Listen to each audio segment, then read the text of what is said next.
UP में एक के बाद एक धर्मांतरण गैंग सामने आते जा रहे हैं। सिलसिला बलरामपुर से शुरू हुआ, फिर आगरा पहुंचा और अब कुशीनगर से बड़ा मामला सामने आया है। इस तरह के आरोपों की बात कुछ और जगह से भी सामने आ रही है। पुलिस और जांच एजेंसियां लगातार कार्रवाई कर रही हैं। आरोपी पकड़े भी जा रहे हैं। एक रिपोर्ट आपको दिखाते हैं। अवैध धर्मांतरण का जाल, पैसों और धमकी से कारोबार, छांगुर अब्दुल के बाद जैरुन्निशा। अवैध धर्मांतरण का धंधा चलाने वालों पर शिकंजा कसता जा रहा है। फिलहाल ये तीन इस कारोबार के अलग अलग जगह के मास्टरमाइंड बताए जा रहे हैं। तीनों ही यूपी के हैं। बलरामपुर का छांगुर, आगरा का अब्दुल रहमान और अब कुशीनगर की जैरुन्निशा। इन तीनों पर बड़े आरोप हैं। आरोप ये कि ये हिंदुओं का धर्म बदलवाने का काम करते थे और इसके लिए पूरा गैंग बना रखा था। इन लोगों पर आरोप है कि ये हिंदू लड़कियों का ब्रेन वॉश कराते, उन्हें बरगलाते, उन्हें उनके परिवार को छोड़ने पर मजबूर कर देते।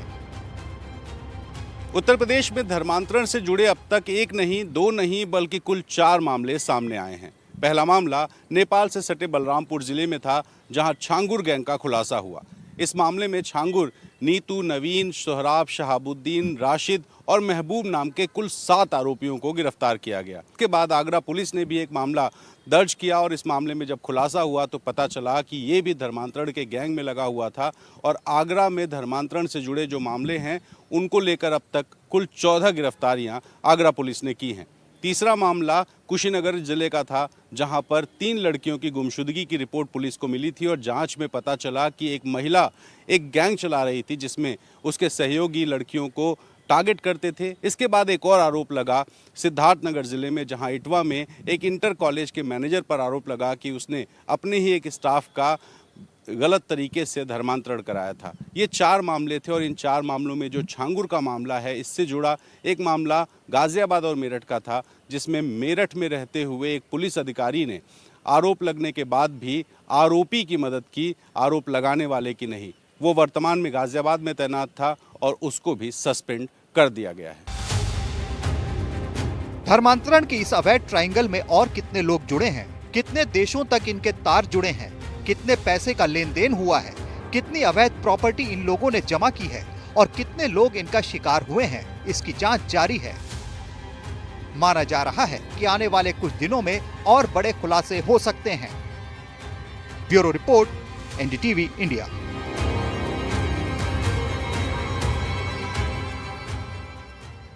तो अवैध धर्मांतरण के इस खेल से जुड़े तमाम किरदार एक एक कर सामने आ रहे हैं और कार्रवाई भी तेज होती जा रही है। इस अवैध धर्मांतरण के रैकेट में सबसे नया नाम है जैरुन्निशा का। यूपी के कुशीनगर में गिरोह का खुलासा हुआ है। क्या इसका कनेक्शन छांगुर गैंग से भी था? ये सवाल भी उठ रहे हैं। एक रिपोर्ट देखिए। अवैध धर्मांतरण का जाल, पैसों और धमकी से कारोबार, छांगुर अब्दुल के बाद जैरुन्निशा।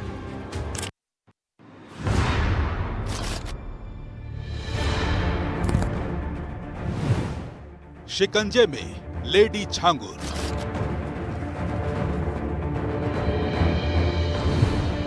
कुशीनगर में खुलासा।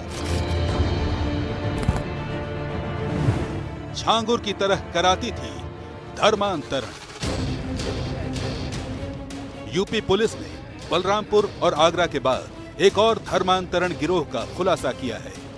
ये कार्रवाई कुशीनगर जिले में हुई है। इस मामले की मास्टरमाइंड जैरुन्निशा नाम की महिला बताई जा रही है, जिसे पुलिस ने गिरफ्तार कर लिया है। मास्टरमाइंड महिला समेत 4 लोगों की गिरफ्तारी हुई है। जैरुन्निशा, अरमान, अरबाज और इकरामुल पुलिस की गिरफ्त में हैं। जानकारी के मुताबिक जैरुन्निशा भी छांगुर की तरह गरीब और कमजोर वर्ग की महिलाओं का धर्मांतरण करवाती थी। जो जानकारी सामने आ रही है उसके मुताबिक भोली भाली लड़कियां टारगेट होती थी। जैरुन्निशा लड़कियों को जाल में फंसाती, धर्मांतरण के बाद उन्हें मुंबई भेजा जाता। ये भी कहा जा रहा है कि मुंबई में जिस्म फरोशी का धंधा करवाया जाता था। 3 हिंदू लड़कियां मुंबई से बरामद की गई हैं। इनका एक संगठित गिरोह है जो कि हिंदू जो नाबालिग लड़कियां इनको टारगेट करता था और इनको बहला फुसला के इनको अन्य शहरों में बुला लेता था।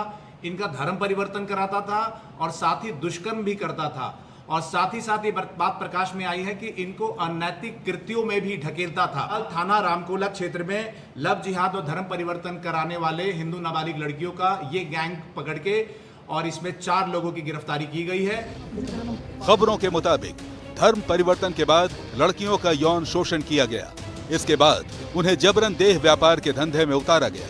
ये बताया जा रहा है कि पूरे गैंग का नेटवर्क यूपी से लेकर मुंबई तक फैला था। पुलिस फिलहाल दूसरे गैंग से इसके कनेक्शन तलाशने में जुटी है। क्या इनके ऊपर कोई और भी है जो इनको निर्देश देता था? कुशीनगर पुलिस ने भी धर्मांतरण से जुड़े एक मामले का खुलासा किया है। दरअसल कुशीनगर पुलिस को एक लड़की की गुमशुदगी की रिपोर्ट मिली। इलाका रामकोला का था। जब पुलिस ने जांच आगे बढ़ाई तो पता चला एक नहीं बल्कि 3 लड़कियां लापता हैं। जांच आगे बढ़ती गई तो पता चला कि लड़कियां संभवतः मुंबई में हो सकती हैं। फिर पुलिस ने मुंबई पुलिस से संपर्क किया और तीनों लड़कियों की बरामदगी की। जब पूछताछ हुई तो पता चला कि इन लड़कियों को बहला फुसला करके इनका धर्मांतरण कराया गया था और इस पूरे गैंग में एक महिला शामिल थी जो सरगना के तौर पर काम कर रही थी। कुशीनगर पुलिस ने महिला समेत कुल 4 लोगों को गिरफ्तार किया। ये भी सवाल उठ रहे हैं कि क्या जहरुन्निसा का छांगुर गैंग से था कनेक्शन?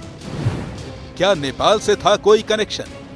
ये सवाल इसलिए क्योंकि छांगुर बलरामपुर से काम करता था और जहरुन्निसा कुशीनगर से। दोनों ही जिले पूर्वी यूपी में हैं और नेपाल की सीमा से भी करीब हैं। पूछताछ में पता चला कि जो 3 लड़कियां लापता थी उनके साथ रेप भी किया गया और मुंबई ले जाकर के उनको जिस्म फरोशी के धंधे में डालने की तैयारी थी। ऐसे में अब फिलहाल 4 आरोपी पुलिस की गिरफ्त में हैं। उन सभी से पूछताछ करके इस पूरे गैंग में कौन कौन शामिल था, कितने लोगों का धर्मांतरण कराया गया, क्या नेपाल का भी कोई कनेक्शन है, इस गैंग को पैसे कौन देता था, ये तमाम ऐसे सवाल हैं जिन सवालों का कुशीनगर पुलिस जवाब ढूंढने की कोशिश कर रही है। पुलिस की सक्रियता से इस संगठित अपराध का पर्दाफाश हुआ है। मामले की गहनता से जांच की जा रही है और गैंग से जुड़े अन्य लोगों की तलाश भी जारी है। ये संदेश साफ है कि धर्मांतरण और मानव तस्करी जैसे अपराधों में शामिल लोगों को किसी भी सूरत में बख्शा नहीं जाएगा। Ranveer Singh, NDTV India.